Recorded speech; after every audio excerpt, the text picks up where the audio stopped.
네, 강프로입니다. 자, 에브리봇에 대해서 한번 볼 텐데 오늘 6% 상승합니다. 24,650원. 저는 어저께부터 매매를 시작을 했습니다. 어제 시가부터 공략을 시작을 했고요. 제가 이따 확인시켜 드릴게요. 자, 그리고 오늘 그쵸, 매매를 계속 이어가고 있는데 제가 에브리봇에 대해서 매매를 하는 이유는 아시겠지만, 그쵸? 그동안 제 영상을 보셨으면 다들 아실 겁니다. 신고가를 갔기 때문에 그렇다. 자, 주식시장은 미래가치를 반영합니다. 지금 KB금융을 포함해서 현대차, 기아차, 물론 현대차, 기아차 쪽은 업황도 좋고 지금 실적도 굉장히 좋습니다. 이런 부분이 있지만 이런 식의 움직임을 보이고 있다는 건, 그쵸? 지금 기아차 같은 경우에는 사상 최고가입니다. 시장이 최근에 1월 들어서 굉장히 안 좋았잖아요. 근데 기아 같은 경우에 보면 사상 최고가요. 이거 월봉으로 돌려서 보잖아요. 상장된 이후에 가장 비싸다. 물론 실적에 대한 부분도 있지만, 근데 가치 대비해서는 제대로 된 평가를 받지 못하고 있습니다. 자, 내용을 한번 보시면요. 0.6배, 그쵸? PBR이 0.6배. 이런 부분이 계속해서 문제시 되어 왔었는데, 최근에 개인 투자자들을 포함해서 이 국민들에 대한 좀 열망스러운 부분이 있어요. 근데 그 부분은 저도 너무 좀 불만인 점이 꽤 많습니다. 그게 뭐냐면요. 한국 시장은요, 진짜 평가를 못 받아요.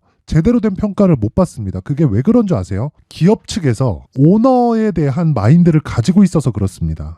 자, 보세요. 해외는 오너에 대한 개념이 아니라, 즉 상속을 하죠. 근데 미국 같은 경우에도 상속을 합니다. 근데 상속을 하는데 기업의 지배권, 그쵸? 지배권에 대해서는 그 기업, 그쵸? 만약에 내가 오너예요. 오너인데 내 자식한테 물려주는 게 아니라 일을 잘하는 사람한테 물려줍니다. 예를 들어서 그 대표적으로 애플 같은 경우에 보더라도 어떻게 됐었나요? 스티브 잡스가 만들었죠. 근데 만들고 나서 스티브 잡스도 쫓겨갔다가 다시 안 되니까 다시 불려드렸고 다시 불려드려서 온 게, 그쵸? 결국에는 아이폰을 만들었고, 아이폰을 만든 이후에 스티브 잡스 사후에 누가 했나요? 팀 쿡이 했습니다. 팀 쿡이 누구였어요? 스티브 잡스가 믿고 맡길 수 있는 쪽으로 간 거죠. 그 뒤에 애플의 주가 어떻게 됐나요? 긴 말 드리지 않을게요. 이렇게 올랐었던 이유는 주주하고요. 그쵸? 주주에 대한 이익과, 그쵸? 실제 경영자가 얻을 수 있는 이익의 폭이 같아서 그렇습니다. 지향하는 바가 같아요. 그쵸? 회사에 돈을 납둔다고 한들 이 급기야는 이게 언제 어떻게까지 발전을 했냐면, 지금은 미국의 금리가 많이 올랐죠. 금리가 되게 쌀 때는 돈을 빌려와요. 그쵸? 애플은 초우량 기업이니까 정말 저리의 돈을 빌려와서 그걸 가지고 자사주를 매입하고 소각하거나 배당을 쳐버립니다. 그쵸? 배당에 대한 부분이 만약에 제한에 걸려 있다. 법에 제한이 걸려 있으면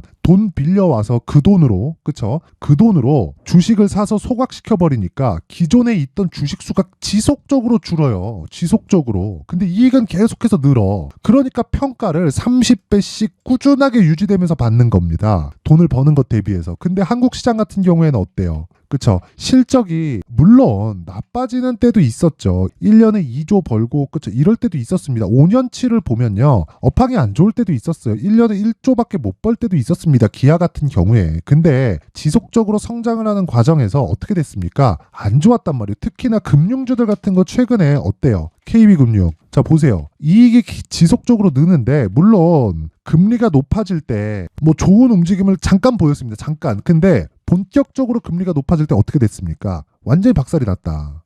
그쵸? 근데 이때는 성장주들도 같이 박살이 났다. 근데 올라오는 거 보니까 성장주가 더 빨리 올라오더라. 지금 왜 그래요? 거버넌스를 손댄다고 정부 측에서 발표를 하니까 그렇다. 그러면 결과적으로 무슨 얘기예요? 2월 달에 발표를 한다고 하는 기업 밸류업 프로그램이 아직까지 발표가 되지 않았는데도 지금 KB금융 같은 이런 굴뚝주들이 어떻게 됐습니까? 단기간에 30%씩 상승을 합니다. 그쵸? 근데 다른 성장주들은 지금 살짝 이런 부분에 수급이 쏠리니까 살짝 이렇게 눌려요. 근데 기본적으로 선반영 맞는 그 구조에 대한 부분은 전혀 달라질 게 없다는 거죠. 그러면 에브리봇을 우리가 어떻게 봐야 돼요? AI, 로봇, 지금 살짝 눌려 있는 거 맞지만, 그쵸? 상대적으로 제가 다른 종목들의 움직임을 보잖아요. 예를 들어서 관련주들, 그런 겁니다. 두산 로보틱스, 그쵸? 계속 빠지죠. 레인보우 로보틱스 어때요? 계속 빠집니다. 이 두 가지도 차이가 있기는 한데 거기까지 이야기를 들으면 내용이 너무 길어지니까 간단하게 이야기를 드리면, 먼저 간 놈은 빠지고 근데 성장성은 훼손된 게 아니고, 그쵸? 고가에 대한 매물은 소화를 해야 되고, AI 관련된 쪽에서 아직 오르지 못한 종목들이 신고가를 만들고 추가적으로 강세를 보이고 있기 때문에, 그쵸? 제가 어저께부터 계속해서 공략을 하고 있는 겁니다. 자, 내용 한번 보시면, 자, 보세요. 1.3% 손절, 0.6% 손절, 오늘도 0.9% 손절을 했죠. 근데 이거 분봉으로 돌려서 보잖아요. 그쵸? 제가 매수와 매도를 계속 병행하고 있는 겁니다. 그쵸? 왜? 최적의 구간을 잡기 위해서. 그 최적의 구간을 잡는 게 어떻게 하는 거예요? 지금 이것만 볼 게 아니라 결과적으로 보면 2주 안에 수익 전환을 시킬 수 있는 상황을 내가 만들어 가는 겁니다. 그게 이런 상황이에요. 그쵸? 31.9%. 얼마나 걸렸나요? 이렇게 매수를 했죠. 1월 23일, 1월 22일. 그쵸? 근데 하나, 둘, 셋, 넷. 4일 동안에 나온 수익이 31.9%. 이것뿐만이 아닙니다. 근데 이거 어떤 종목이 신고가 종목이죠? 그쵸? 다른 종목도 볼게요. 어보브 반도체 어때요? AI 관련된 반도체 테마는 23년부터 시작해서 굉장히 강하게 움직이고 있죠. 근데 어떻게 됐나요? 매수하고 하나, 둘, 셋, 넷. 4일 동안 21%. 자,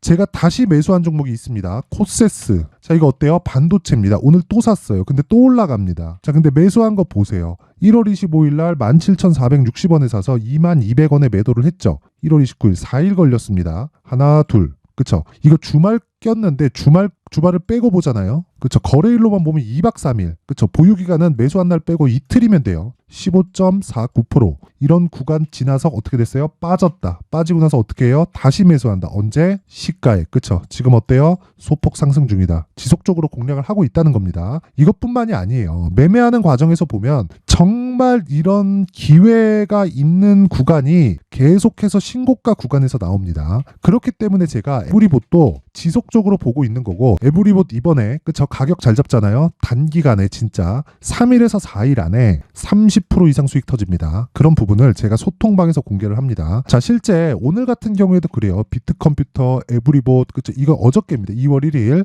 오늘 같은 경우에도 자, 보세요. 아까 전에 제가 코세스 보여드렸죠. 2월 2일 코세스 8시 53분 시장가 매수. 그쵸? 그리고 코리아 FT. 그쵸? 이것도 기업 밸류업 프로그램에 포함되어 있습니다. 오늘 서현이화가 굉장히 큰 폭으로 상승을 하는데 20% 이상 올라갑니다. 이런 부분도 저는 아직 매수 안 했어요. 매수 안 했는데 이런 부분도 왜 이게 상승을 하냐면요. 서현이화 같은 거는 자동차 부품주입니다. 자동차 부품주면 현대차, 기아차로 납품을 하겠죠. 그러면 탄탄한 납품처가 있습니다. 근데 이게 구조는 어디서 내려줘요? 현대차, 기아차에서 내려주죠. 그러니까 현대차, 기아차가 실적이 높아질 때는 뒤따라서 높아지고 실적이 낮아질 때는 완전히 폭락합니다. 그렇다 보니까 성장성에 대한 훼손이 지속적으로 되는 거예요. 그러니까 매출은 막 2조, 3조씩 나오는데 시가총액이 진짜 1,000억도 안 되는 경우도 생깁니다. 이런 부분을 정부 측에서 나서서 막겠다는 거예요. 이런 부분을 정부 측에서 나서서 막겠다는 겁니다. 그쵸? 그래서 이런 구간에서 공략해야 되는 시점은 무조건 신고가고, 내가 매매하는 과정에서 정말 막 스트레스 받고 어떻게 해야 되는지 모르겠고 어떤 종목을 사야 되는지 모르겠다 하시는 분들은요. 에브리봇을 포함해서 제가 모든 신고가 종목을 다 다루고 있고요. 이런 식으로 제가 매매를 지속적으로 진행하면서 정말 단기간에 자 31.9%씩 그쵸? 이런 식으로 일주일 안에 수익 가능한 매매를 하고 있으니까 소통방으로 들어오세요. 제가 2월 달에 어떻게 매매를 하는지 내용에 대한 부분을 다 공개를 할 예정입니다. 자, 그래서 여기 입장하는 방법은요. 제가 돈은 안 받아요. 채널 성장을 위해서 운영을 하는 거고요. 그리고 돈은 절대 안 받습니다. 그런데 구독과 좋아요, 그쵸? 구독과 좋아요는 꼭 좀 눌러주시고요. 상단에 있는 전화번호로 참여라고 문자를 보내주시면 제가 소통방 입장 링크를 순차적으로 공유를 해드리도록 하겠습니다. 자, 그리고 2월 달에 제가 공개를 한다 그랬죠. 그 내용은 이 두 가지 내용입니다. 어떤 식으로 가격을 잡아야 되는지, 그리고 종목을 어떤 식으로 추적을 해야 되는지, 그쵸? 여기 신고가 검색기와 그리고 수익 모델을 어떻게 잡아야 되는지 이 두 가지 내용도 함께 공개를 하도록 할 테니까 구독과 좋아요 꼭 좀 부탁드리고요. 상단에 있는 전화번호로 참여라고 문자를 보내주시면 제가 신고가 검색기와 함께 수익 모델 그리고 소통방 입장 링크까지 함께 공유를 하도록 할 테니까 정말 와서 신고가 매매해서 여기 30%씩 수익 다 받아가세요. 자, 그리고 다시 에브리봇으로 돌아와서 보잖아요. 이거 지금 이제 시세 시작입니다. 그리고 지금 여기서 추가적으로 확 튀잖아요. 그러면 그 투자 경고가 걸릴 수도 있어요. 그런 부분 때문에 지금 시세를 조율하고 있는 겁니다. 이런 구간에서 내가 철저하게 잡을 수 있는 가격대를 잡아야 됩니다. 제가 그 부분에 대해서 이야기를 드려볼게요. 제가 매매를 많이 하는 특정한 종목들이 있습니다. 그게 단기간에 상승폭이 커서 그쵸? 감리가 걸리는 거예요. 가온칩스 같은 경우에도 마찬가지입니다. 제가 여기 신고가 구간을 만들자마자부터 정확하게 공략이 이루어졌고 12월 말입니다. 이때 6%, 10% 이런 식으로 수익 실현을 했는데 밑에 내려보면 더 있어요. 근데 이렇게 제가 매매를 진행했었던 이유는 그쵸? 이쪽 구간에서 1월 거의 한 2주 정도 기간일 겁니다. 추가적으로 상승했을 때 감리가 붙어요. 감리가 붙은 걸 피하고자 그쵸? 이런 식으로 시간 지연을 시킨 겁니다. 근데 그리고 나서 어떻게 됐어요? 충분히 상승 구간에 들어갔다. 자, 그랬을 때 어떻게 했어요? 매수, 매도, 마지막에 매수, 그리고 매도하고 아직까지 있습니다. 그리고 나서 저는 반도체를 오늘 또 공략했죠. 그게 코세스입니다. 이런 구간에서 공략을 했대도 다른 종목까지 공략을 했고 코세스 15% 수익, 그쵸? 이런 매매를 지속적으로 진행할 수 있는 겁니다. 근데 에브리봇이 지금 그 시작점에 있다는 거고 그러려면 가격 파악이 되어 있어야 됩니다. 자, 그래서 그 가격에 대한 부분을 제가 여기 에브리봇의 가격과 단기 보유 전략으로 준비를 해왔습니다. 자, 요 내용은 단기 보유 전략은 아까 전에 제가 소통방에서 이야기를 드린 내용처럼 2주 안에 내가 수익을 볼 수 있는 내용을 공개를 해 놓은 거고요. 그쵸? 그러려면 가격을 디테일하게 잡아야겠죠. 가격을 디테일하게 잡기 위해선 내가 앞으로 어느 정도의 전략이 세워져 있어야 돼요. 내가 앞으로 어떻게 될지 모르고 최소한의 전략이 없으면 그쵸? 매매를 어떻게 할지 모르고 고가에 쫓아가다가 손절하면 마음 급해지고 다른 거 또 따라가다 또 물리고 이런 상황 된단 말이에요. 이런 상황을 아예 만들지 말라는 겁니다. 그래서 가격에 대한 파악을 하자. 그게 나만의 수익 모델을 만드는 핵심 기법이다. 그쵸? 그 내용을요, 여기 20페이지에 걸쳐서 아주 상세하게 준비를 해놨으니까 그쵸? 요것도 제가 신고가를 기반해서 만들어 놨는데 무엇보다 중요한 건요, 보유 전략, 2주 안에 수익을 보는 보유 전략에 있습니다. 기간에 대한 조율이 안 되면 주식시장은 정말 어려워진다. 그쵸? 자, 그래서 요것도 제가 채널 성장을 위해서입니다. 채널 성장을 위해서 돈 안 받아요. 그쵸? 제 채널이 성장하면 제가 광고비를 받습니다. 광고비를 받고 이런 부분이 꾸준히 늘려갔을 때 그쵸? 저도 하는 보람이 있겠죠. 단지 그뿐이니까 서로 윈윈했으면 좋겠고요. 자, 무엇보다 구독과 좋아요 그쵸? 그러려면 구독과 좋아요가 꼭 필요합니다. 그래서 구독과 좋아요 꼭 좀 부탁드리고요. 상단에 있는 전화번호로 숫자 3이라고 문자를 보내주시면 제가 에브리봇의 가격 그리고 단기 보유 전략을 함께 공유해 드리도록 하겠습니다. 자, 항상 시청해 주셔서 진짜 감사드리고요. 그리고 무엇보다 주식시장은 미래가치를 반영합니다. 그러려면 신고가에 대해서 알아야 되고 선반영됩니다. 자, 그래서 내가 12월 달부터 진행하고 있는 신고가 주도주가 있습니다. 그쵸?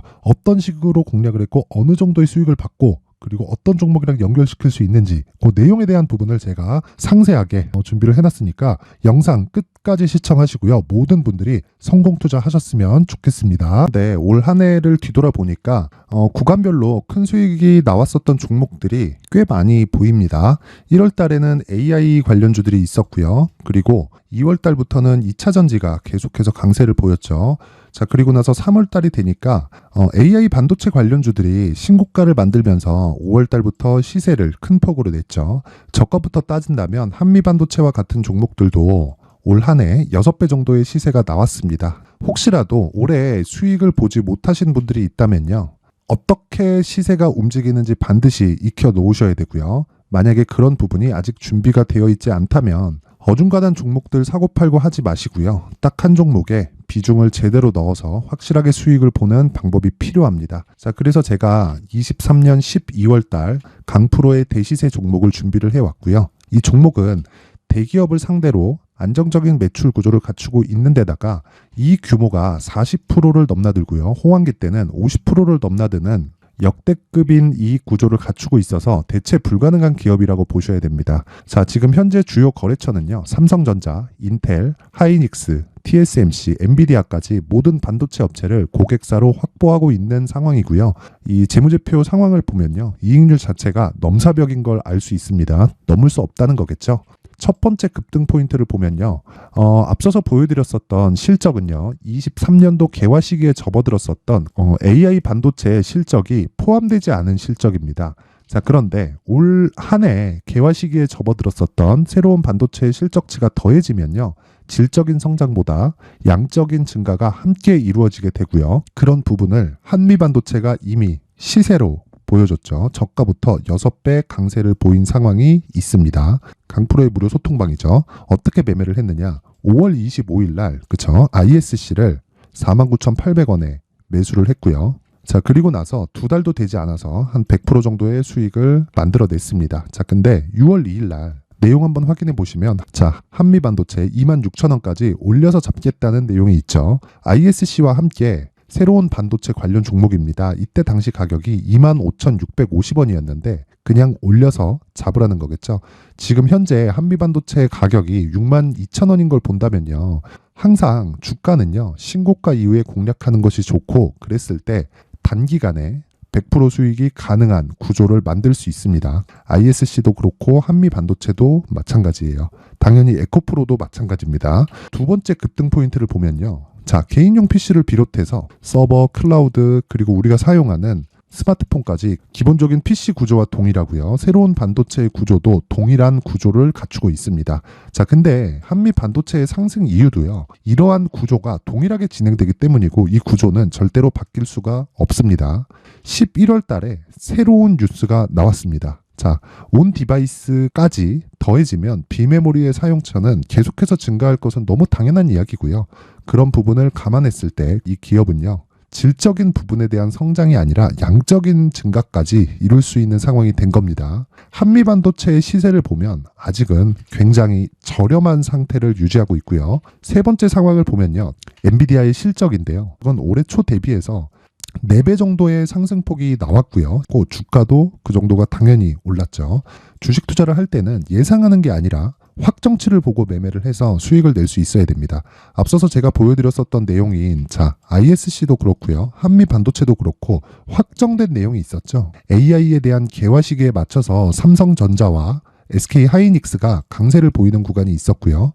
엔비디아가 강세를 보였습니다. 자, 삼성전자도 그렇고 하이닉스도 그렇고 엔비디아도 마찬가지고요. 생각해 보시면 세력들이 어찌할 수 없는 정도의 사이즈를 가지고 있는 그런 종목들이죠. 그렇기 때문에 제가 계속해서 이야기를 드리는 겁니다. 확인하는 데는 확정치가 필요하다고요. 엔비디아 실적만큼 확실한 재료가 있을까요? 엔비디아의 실적의 증가세는요. 앞으로 다가올 AI 반도체의 수요 증가가 있을 수밖에 없다는 거고 그리고 그에 맞춰서 단가는 폭증하고 있는 상황인 게 엔비디아의 실적을 보면 알 수 있고요. 그리고 삼성전자와 SK 하이닉스로 연결이 되고요. 그래서 한미반도체가 올라온 그런 상황입니다. 한미반도체만큼 추가적으로 상승할 수 있는 종목이 있다는 게 하이닉스를 포함해서 삼성전자의 시세 그리고 엔비디아의 실적을 보면 알 수 있고요. 그래서 준비한 4분기 대시세 종목, 내년 초까지 강세를 보일 수 있는 종목을 준비를 해왔습니다. 어렵게 생각하지 마시고요. 기본적으로 신고가 구간에 있는 종목이기 때문에 하락에 대한 저항성은 충분히 갖춰져 있는 종목이고 이미 시세가 시작이 됐습니다. 자, 무엇보다 중요한 건 얼마에 사는 걸 텐데 제가 그런 부분까지 상세하게 준비를 해놨으니까 영상 상단에 있는 전화번호로 대시세라고 문자를 보내주시는 분들에 한해서만 무료로 공개를 하도록 하겠습니다. 매매하는 과정에서 수익이 잘 안 난다 하시는 분들은 이 종목 딱 받아가서 큰 수익 내셨으면 좋겠습니다.